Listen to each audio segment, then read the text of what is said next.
Welcome to the Science and Transportation channel. Today, we will be discussing the proposed role of the Independence-class expeditionary sea vessel within our future fleet architecture. Few ships in the modern U.S. Navy have generated as much debate as the littoral combat ship. Originally conceived as a fast, modular vessel capable of adapting to multiple missions, the program ultimately struggled to deliver on many of its original promises. Mission modules proved more difficult than expected to develop. Maintenance became more demanding than anticipated. And many questioned whether such lightly armed ships could survive in modern naval combat. Our proposal begins with a straightforward observation. The Independence-class was not necessarily a failed ship. It was a ship searching for the right mission.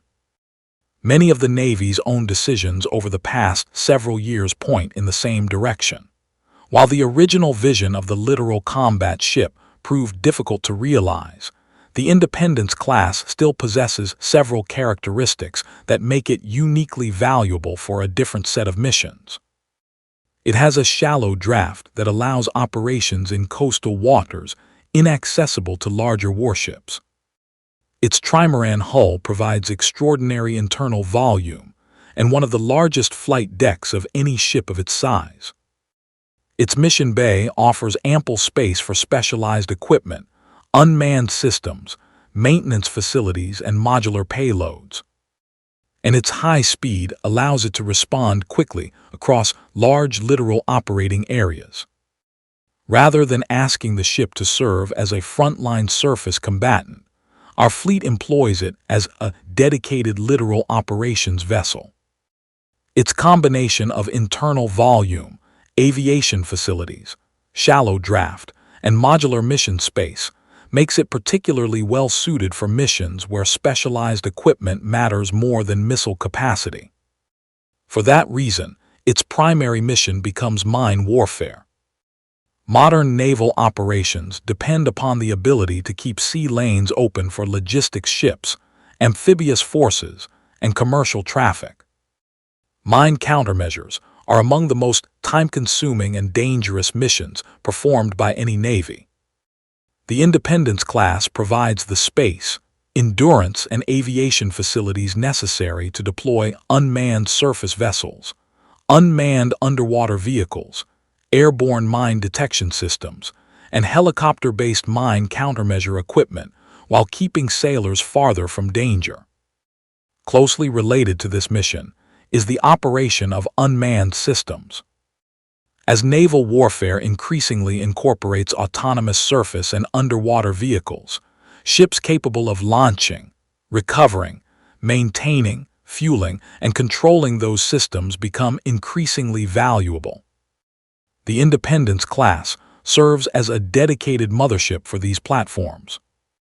Its large mission bay supports maintenance workshops, spare parts, control stations, and storage for multiple unmanned systems operating simultaneously. The ship retains several defensive systems for self-protection, including a close-in weapon systems array, RIM 116 rolling airframe missiles, and the Mark I 1057mm cannon. Even so, it still requires escort protection for many missions, much as previous generations of minesweepers did. It is not intended to seek major surface engagements. Those responsibilities belong to the fleet's destroyers, cruisers, and frigates. Instead, the Independence-class allows those combatants to remain focused on sea control and power projection, by assuming missions that would otherwise consume their operational availability. Another advantage is flexibility. Although optimized for mine warfare and unmanned systems, the large flight deck and mission bay allow the ship to support disaster relief, special operations, expeditionary logistics, humanitarian assistance, and a wide variety of emerging technologies as naval requirements evolve. In many respects, the Independence is less a single-purpose vessel than a flexible engineering platform built around access to the sea and the air.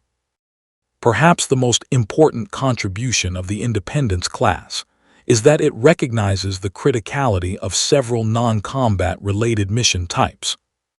Clearing a minefield before an amphibious landing, deploying autonomous underwater vehicles to map the seabed, supporting helicopters conducting search and rescue missions, maintaining persistent presence in strategically important coastal waters.